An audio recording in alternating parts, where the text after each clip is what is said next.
Thank you for joining me for another Quick Hits conversation. I'm Dr. Robin, aka Mental MacGyver. I provide luxury level high performance support and coaching to executives, founders, celebrities, and athletes. With me today, I have 𝗢𝗃𝗍𝗂𝗍. She is Mission Happiness, promoting happiness for no reason, bouncing back after cancer, and dementia prevention specialist. I have 𝗘𝗺𝗍𝗂𝗍. She's a marketing strategist for wellness coaches and consultants and recognized as one of the top 15 LinkedIn experts in New York City, as well as the author of the book, Loving Yourself Isn't Selfish. And I have Mario P. Fields. He's a Marine Corps veteran, small business owner, and host and producer of the podcast Unarmored Talk. The question I have today, why are you resilient and able to bounce back from adversity? Aleksey, let's kick us off. Well, I use different sort of modalities. Number one, first of all, I just accept that mistakes are to be made, be grateful for them. What lesson is there to be learned? And really accept your pain, your anger, your disappointment, because we're all human.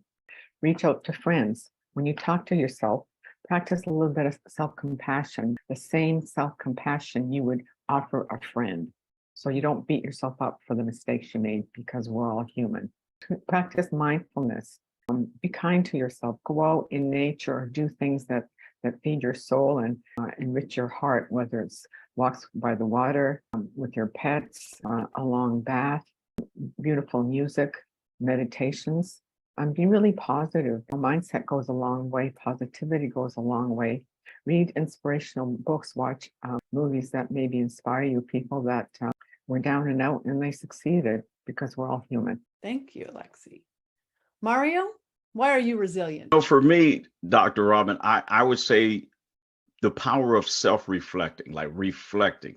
I mean, there are some events in my life that I chose, like I knew about 𝗘𝗺𝗀 in South Carolina, or starting a business. I mean, come on, a nonprofit at that. Good gosh, that's brutal in my belief. So there were some situations in life I knew was going to be challenging. I knew it was going to be dynamic, mentally stressful, whatever. But then there's the events in life that happens that you don't see coming, the external factors. But self-reflecting, going, how did I make it through that? What was my mindset, my faith, my belief, spiritual state of mind? How did I make it through that?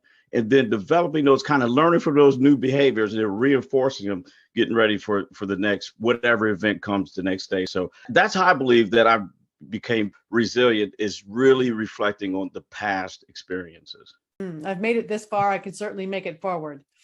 Yeah. 𝗘𝗺. Well, I love what Mario said about how did I make it through that?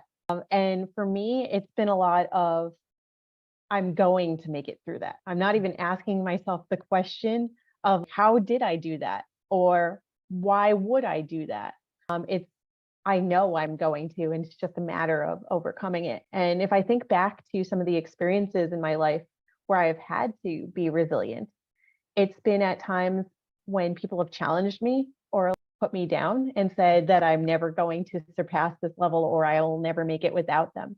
And it's kind of like, yes, it's meant to be a slap in the face, but the slap in the face is really, haha, I'm going to show you that moment that I have. That sounds like a challenge that you will not win, because now that you think that, I know differently. And even if that wasn't a thing, it doesn't matter what you think or what the end outcome is.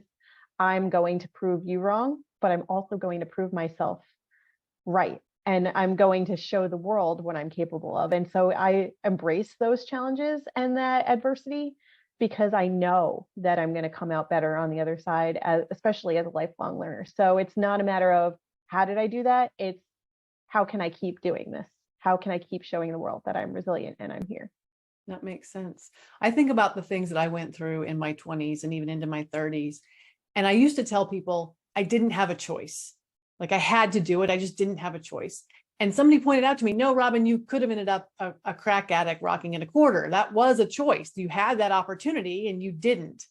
And so for me, I think resilience is about just deciding I'm going to do whatever the next thing is. I'm not going to think about tomorrow or 6 weeks from now, or even an hour from now, I'm going to do whatever the next thing is. I'm going to get up and I'm going to go to work, or I'm going to get up and I'm going to do the next thing. That is the only way I've made it through some of the things I've made it through, is just doing the next minute only. There was a really interesting posting in Inc.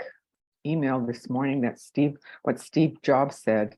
He said, you can't connect the dots looking forward. You can only connect them looking backwards. So you have to trust that the dots will somehow connect in your future. You have to trust in something, your gut, destiny, life, karma, whatever. This approach has never let me down, and it has made all the difference in my life. So that sounds like just the belief that you will sort it. Go ahead, Mario. Yeah, no, I totally agree. And the power of mindset. I mean, I'm 5'2.5". I mean, just going back from a teenager, every picture of a United States Marine, they were 6 foot. And here I am, 5'2". And they're like, you sure you want to join that branch of service? I'm like, why not? And like you said, the power of the mindset going, you know what? And like what was mentioned earlier, you know what? You guys don't think I can do it? But watch this. I'm going to put my mind to it. I might struggle a little bit, might have to run a little bit faster because I have little legs, but you know what? We're going to do this. And I actually ended up graduating #1 out of 500 people. So absolutely. Oh yeah. I mean, years ago, but yeah. So the power, we're not going to say how long ago, but the power of mindset. So the question I would like to ask you, if you had the opportunity to give someone who's going through something really struggling, they have to be resilient right now because it's really tough, what advice would you give them right now in the moment? So a good friend of mine, John Chapelier, often talks about his gift of devastation. And like, it's getting to that critical moment where something happens that like propels you to create change. Like there's no other option there, because you've gone as far as you can go with. And what he says that always sticks out to me is you have a choice to accept it, change it, or leave it, your circumstances, whatever they are. So no matter what you're going through, to your point, Dr. Robin, you do have a choice. You always have it. And what choice will you make to get through this? If you're okay with what's there, if you can live with that and you want to accept it, great. You've made that choice. If you want to leave it behind and move on to something new, you also have that choice. But if you want to change it, that it's all within your power. So as long as you remember that the choice is yours, adversity is just naturally something that you're going to overcome because you've kept that power and choice with you. So yeah. Alexa, would you like to go next? Well, like the old saying is, if you think you can, you're right. And if you think you can't, you're also right. So if power, like it's been said, of mindset. I was diagnosed with cancer more than 20 years ago. And I remember distinctly when the phone call came. And as I was hanging up the phone, I knew in my heart of hearts I was going to be that. I had no idea. I knew nothing about cancer or diet or anything. I just knew I was going to do it because I had such a strong and positive mindset. And within a year, without any medical intervention, drugs, or surgery, I was cancer free. And my big driver was mindset, and it always has been. Nice. Mario? Yeah, I would add, first of all, and just so you guys know, I interviewed Dr. Robin on episode 53 on Armor Talk. So if you guys haven't checked it out, check out episode 53 on Armor Talk podcast. But the thing that advice I would give anyone would be, don't try to do it by yourself. Mm-hmm. Life is a journey. It's an individual journey, but you can reduce the turbulence and get the seatbelt signs off if you leverage your network. People like Dr. Robin and all the wonderful ladies on the panel, and of course that podcast episode that you really inspired me. Use your network, use people around you to help you get through whatever challenge you're going through or whatever one's going to come up tomorrow. And that brings up a really good point, because I think often when we're going through challenges, in my TEDx talk, I talk about going to an empty well. And when you learn there's no water in a well, stop going there looking for a drink. You have to go find a different well. So if you are trusting your network and your network isn't helping you, you might be leaning on the wrong people. And that's one of the biggest challenges, I think, for me in my journey of becoming resilient, was learning that not everyone is a good person to lean on. Not everyone has your best interest in mind. Not everyone's going to give you good advice.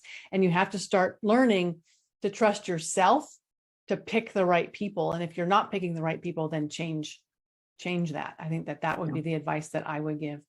So I want to thank you so much for having this conversation with me. I knew that the three of you would have really good thoughts to share about resilience and how you've come through adversity. So thank you so much. And I look forward to speaking to each of you again really soon.